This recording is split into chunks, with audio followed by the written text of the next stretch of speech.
جو صورتحال ہے اس وقت اے جے کے میں الیکشن بھی ہونے جا رہے ہیں، اور جو اس وقت بلوچستان اور کے پی کی صورتحال ہے، کیا کرنے کی ضرورت ہے؟ بسم اللہ الرحمن الرحیم۔ مالک صاحب، ایک تو میں معذرت خواہ ہوں، میں اڈیالہ میں ہوں، اس لیے تھوڑا سا پروگرام میں لیٹ جوائن کر سکا۔ اڈیالہ کے اندر ہے سر یا باہر ہے؟ جی، یہ آزاد کشمیر میں اس وقت جو حالات ہیں اس کو پولیٹیکل طریقے سے ڈیل کرنے کی ضرورت تھی، لیکن یہ موجودہ جو سرکار ہے، حکومت ہے، یہ ہر بات کو ڈنڈے گولی ان چیزوں کے ذریعے حل کرنے کے اوپر قائل ہے۔ جتنی بھی پولیٹیکل معاملات ہوتے ہیں آپ نے ان چیزوں کو پولیٹیکل طریقے سے ہینڈل کرنے ہیں۔ خیبر پختونخوا کی جو موجودہ صورتحال ہے اس میں ایک پارٹی کا ہوئی جس میں خیبر پختونخوا کی تمام جماعتیں ایک چھت تلے بیٹھی۔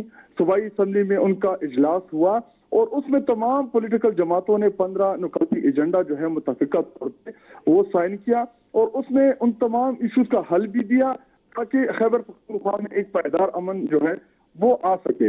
لیکن بدقسمتی سے اس جرگے کو سبوتاج کیا گیا، اس جرگے سے واپسی کے اوپر کچھ ایکٹیوسٹ کو اٹھایا گیا، جس کا نقصان یہ ہوا کہ جو تمام پولیٹیکل جماعتوں نے متفقہ طور پہ جو سفارشات دی تھی اس پر عمل نہ ہوا۔ اسی طرح جو آپ کی بلوچستان کے حالات ہے، آپ کے جب انٹیریئر منسٹر نے جب ایک سٹیٹمنٹ دی کہ یہ ایک ایس ایچ او کی مار ہے، لیکن بدقسمتی سے بلوچستان میں حالات دن بدن خراب ہوئے، اور اس کی تمام جو ذمہ داری ہے یہ موجودہ حکومت کی طرف آتی ہے۔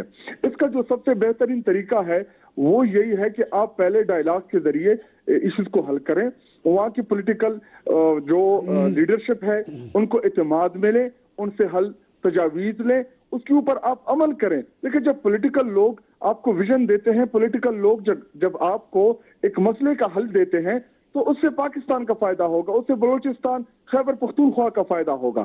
لیکن اگر آپ پولیٹیکل لیڈرشپ کو نظر انداز کریں گے، آپ ان کی آراء کو نہیں لیں گے، اور بلوچستان میں بدقسمتی سے جو بلوچستان کی عوام جو ووٹ کے ذریعے جو بھی فیصلہ کرتی ہے، لیکن وہ نتائج ہمیشہ سے تبدیل ہوتے رہے۔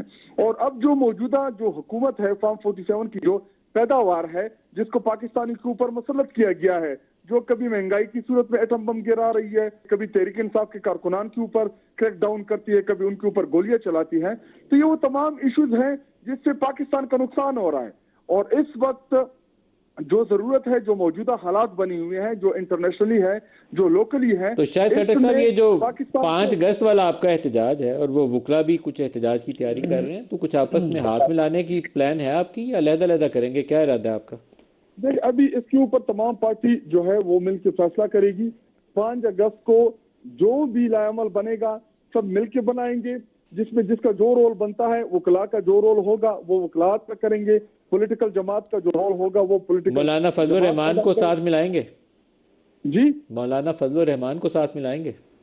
دیکھیں، جو ہماری اس وقت جو الائنس بنا ہوا ہے، اور اس الائنس میں جو بھی اپوزیشن کی جماعتیں آنا چاہتی ہیں وہ تمام پولیٹیکل جماعتیں جو ہیں وہ آ سکتی ہیں، اور مولانا فضل الرحمان صاحب بھی اگر تحفظ آئین پاکستان میں اپوزیشن کی جماعتوں کو جوائن کرتے ہیں تو بالکل ان کو آنا چاہیے۔ اب وقت آ گیا ہے کہ تمام پولیٹیکل جماعتیں مل کے اس موجودہ رجیم سے جو مسلط شدہ ہے، جو فارم 47 کے ذریعے آیا ہے، جو نہ ملک چلا پا رہی ہے، نہ ان کی کوئی فارن پالیسی ہے، مہنگائی کا جن جو ہے وہ بے قابو ہے۔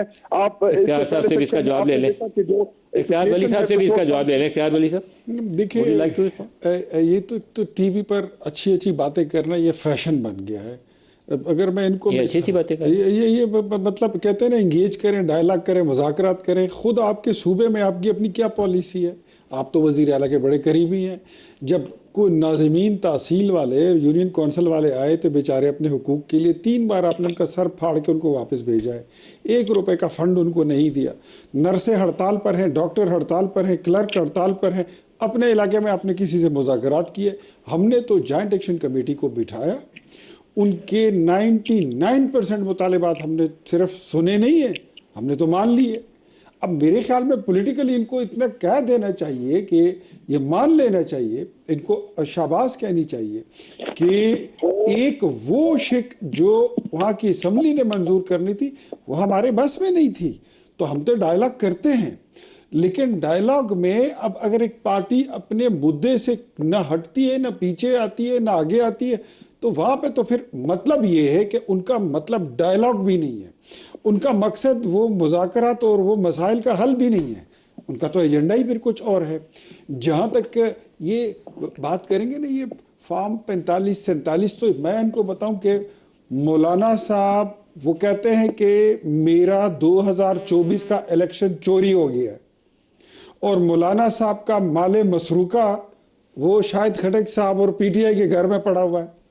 شاہد خٹک صاحب تو وہ اگر ان کے ساتھ بیٹھیں گے تو میں کہتا ہوں سمجھ لیں گے یہ قیامت کا دن آ گیا ہے۔ شاہد خٹک صاحب دیکھیں پہلی بات یہ، آپ نے سر پھاڑے ناظمین کے ڈاکٹر نرسز سے آپ نے بات نہیں کی، پہلے تو اس کا جواب دیں۔ آپ ریپیٹ کر دیں مالک صاحب۔ اختیار ولی صاحب نے کہا کہ ہمیں تو مشورہ دیتے ہیں کہ بات چیت کرو، اور خود آپ نے ناظمین کے سر پھاڑ دیے جو بات چیت کرنے آئے تھے، ڈاکٹر اور نرسز ہڑتال پر ہیں، ان کی بات نہیں سنی آپ نے۔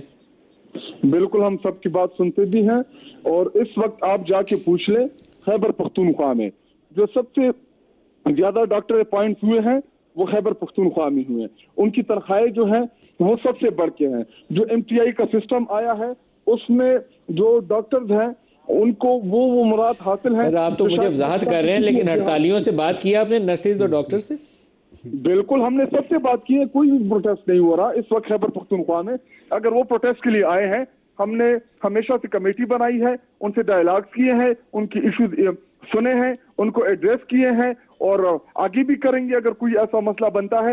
لیکن خیبر پختونخوا میں جمہوری حکومت ہے اس وقت، خیبر پختونخوا کی حکومت کے اوپر آپ دل کھول کی تنقید بھی کریں، آپ ایشوز بھی کریں، آپ کو وہاں سے اٹھایا نہیں جائے گا۔ آپ پنجاب کے کسی بھی جرنلسٹ سے پوچھ لیں کہ وہ اگر کوئی پنجاب حکومت کے اوپر کوئی بھی تنقید کرتی ہے، کوئی جائز تنقید بھی کرے، تو صبح پیکا کا پرچہ کٹا ہوتا ہے، اس کے فیملی کو ٹارچر کرتے ہیں۔ نہیں سر، اب پنجاب والے جرنلسٹ ویسے ہی اچھے ہو گئے ہیں، جب سے وہ بنی ہے نا، وہ سی سی ڈی بنی ہے، تو انہوں نے تنقید کرنی چھوڑ دی ہے۔ وہ انہوں نے کہا ایکسٹرا جوڈیشل کلنگ میں جو مرنا ہے ویسی تنقید نہ کرو۔ دیکھیں صرف یہ نہیں، پروٹیسٹ نہیں ہو سکتا پنجاب میں، مزدور نہیں نکل سکتے، کسان نہیں نکل سکتے، کوئی بھی مذہبی جماعت پنجاب میں پروٹیسٹ نہیں کر سکتی، تحریک انصاف نہیں نکل سکتی۔ ایک بادشاہت بنائی ہوئی ہے، لیکن اس بادشاہت کا تو ہم خاتمہ کریں گے، اس کے خلاف تو جو ہماری جدوجہد ہے یہ تو ہماری انشاءاللہ جاری رہے گی، اور ہم اس جو مسلط شدہ ٹولہ ہے انشاءاللہ پاکستانی قوم کو ہم ان سے نجات دلائیں گے۔ کلوزنگ ریمارکس اختیار ولی صاحب آپ سے۔ یہ جو یہ کہہ رہے ہیں نا کہ ختم کریں گے، یہ کریں گے، وہ کریں گے، تو مجھے اس کا وہ شعر یاد آیا، بڑا اچھا شعر ہے کہ تمنا وہ تمنا ہے جو مر کے بھی نہ پوری ہو، جو دل ہی دل میں رہ جائے اسے ارمان کہتے ہیں۔ یہ ان کا ارمان ہے، یہ دھرنوں ورنوں سے حکومت نہیں جاتی، ورنہ انہوں نے تو 126 دن کا دھرنا بھی دے کے دیکھا تھا، پھر 26 نومبر کو بھی دیکھا، 8 اکتوبر کو بھی دیکھا۔ دھرنے میں آپ صرف اپنے لوگوں کو احتجاج کریں گے، لوگوں کو انگیج کر سکتے ہیں، اور یہ پھر آپ کو بتا دوں کہ کوئی آپ کے ساتھ نہ سندھ سے آئے گا، کوئی آپ کے ساتھ پنجاب سے نہیں آ رہا، کوئی کشمیر سے نہیں آ رہا، بلوچستان میں آپ کے کچھ بچہ نہیں ہے، جی بھی میں آپ کہیں تھے نہیں، کشمیر سے آپ بھاگ کے نکل گئے، ضمنی الیکشن سارے آپ ہار چکے ہیں، نہ آپ کی پارٹی بڑی ہے، نہ آپ کی مقبولیت ہے۔